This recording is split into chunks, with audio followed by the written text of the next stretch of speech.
Beijing, 1949. A man in a simple gray suit steps onto the balcony of Tiananmen Square. His name is Mao Zedong, and with a single declaration, he changes the course of history. The Chinese people have stood up. From that moment, China would embark on one of the most dramatic transformations the world has ever seen. From an empire humiliated by colonial powers to a rising superpower that now challenges the United States. From peasants tilling fields to cities with skyscrapers taller than New York's. But behind the glittering skylines of Shanghai and the bullet trains that glide at 350 kilometers an hour, there is another China, a darker China, a story of famine, mass surveillance, censorship, authoritarianism, and an economy built on both ingenuity and exploitation. This is the dark side of China. Let's start with history. For centuries, China was the Middle Kingdom, powerful, self-sufficient, and rich in culture. But in the 19th century, things fell apart. Western powers and Japan humiliated China through the Opium Wars, unequal treaties, and invasions. The Qing dynasty collapsed. Civil wars raged, and by the early 20th century, China was a fractured, impoverished mess. Then came Mao. In 1949, the Communists won the Civil War and declared the People's Republic of China. Mao promised equality, prosperity, and independence from foreign domination. What he delivered, however, was something else. Take the Great Leap Forward. From 1958 to 1962, Mao wanted to turn China into an industrial powerhouse overnight. Farmers were forced to melt iron in backyard furnaces. Agricultural planning was chaotic. The result, the deadliest famine in human history. Between 20 and 40 million people starved to death. Families ate bark, leaves, and in some cases, each other. The Great Leap was less a leap forward and more a belly flop into tragedy. Then came the Cultural Revolution. Mao, worried about losing power, launched a campaign in 1966 to purge capitalist and reactionary elements. Millions of young people, called Red Guards, rampaged through cities, smashing temples, burning books, humiliating teachers, and attacking intellectuals. Families were torn apart. People were executed or driven to suicide. China's cultural heritage, thousands of years old, was wrecked in a decade of chaos. When Mao died in 1976, China was exhausted. The economy was broken. Society was traumatized. But his successor, Deng Xiaoping, decided to try something radical. Let the market in. He opened up parts of the economy, encouraged foreign investment, and created special economic zones. Factories sprouted like mushrooms after rain. Millions of people were lifted out of poverty. And here's the paradox. China became the fastest-growing economy on Earth, while remaining an authoritarian one-party state. It was capitalism with Chinese characteristics, which basically means capitalism. But the Communist Party takes the credit. But economic miracles come with shadows. Yes, hundreds of millions escaped poverty. But the factories that powered this growth relied on sweatshop labor, long hours, and unsafe conditions. Entire cities were covered in smog so thick that the sun looked like a dim light bulb. Rivers turned neon colors from chemical dumping. Workers made your cheap smartphone, then went home to tiny dorms where suicide nets were installed to stop them from jumping off the roof. And the wealth, it didn't spread evenly. China today has some of the world's richest billionaires, and hundreds of millions still struggling. Rural areas remain poor, while cities like Beijing and Shanghai resemble futuristic megacities. Inequality has soared. Officially, China is communist. In reality, it's one of the most unequal societies on Earth, a country where Marx is quoted in speeches. But Gucci bags and Ferraris line the streets. Then there's politics. China likes to describe itself as democratic, but it's the kind of democracy where there's only one party. And they always win. Elections exist, but they're more theater than choice. Real power belongs to the Communist Party, and especially its leader. Mao ruled like an emperor. Deng ruled like a reformer.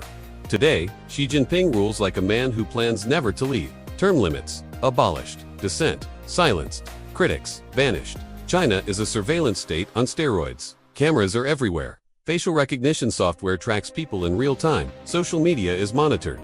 Say the wrong thing online, and your post disappears faster than free Wi-Fi at an airport. Say the really wrong thing, and you might disappear too. The Great Firewall blocks Western platforms like Google, Facebook, and YouTube. Instead, China has its own versions: WeChat, Weibo, Douyin. They work brilliantly as long as you don't use them to question the party. It's like living in a parallel internet where everything looks familiar but is carefully filtered. And then there's the social credit system.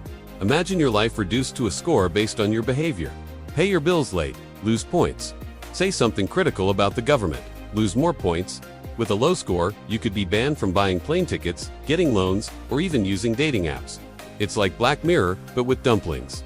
China's dark side isn't just domestic, it's global. The Belt and Road Initiative has seen China lend billions to developing countries to build ports, roads, and infrastructure. On the surface, it looks generous. In reality, critics call it debt trap diplomacy. Countries borrow more than they can repay, leaving China with influence and sometimes control over strategic assets. Meanwhile, in the South China Sea, China has built artificial islands, militarized them, and claimed waters that other countries also call theirs. It's like showing up at your neighbor's house, building a shed in their yard, and saying, "This is mine now." And let's not forget cyber warfare. From hacking Western companies to stealing intellectual property, China's digital army is vast. The future of warfare may not be fought with tanks, but with algorithms. And China is preparing for that future. But the darkest side of all may be human rights. In Xinjiang, up to 1 million Uyghur Muslims have been detained in what the government calls re-education camps. Reports speak of forced labor, indoctrination, and surveillance so intense that people are punished for growing beards or praying. Officially, China says it's fighting extremism. Unofficially, it looks a lot like cultural erasure. In Tibet, religious and cultural freedoms are heavily restricted. Monks are monitored. Protests are crushed. The Dalai Lama remains in exile, while Tibet is flooded with state-approved narratives. And in Hong Kong, the promise of one country, two systems has been eroded.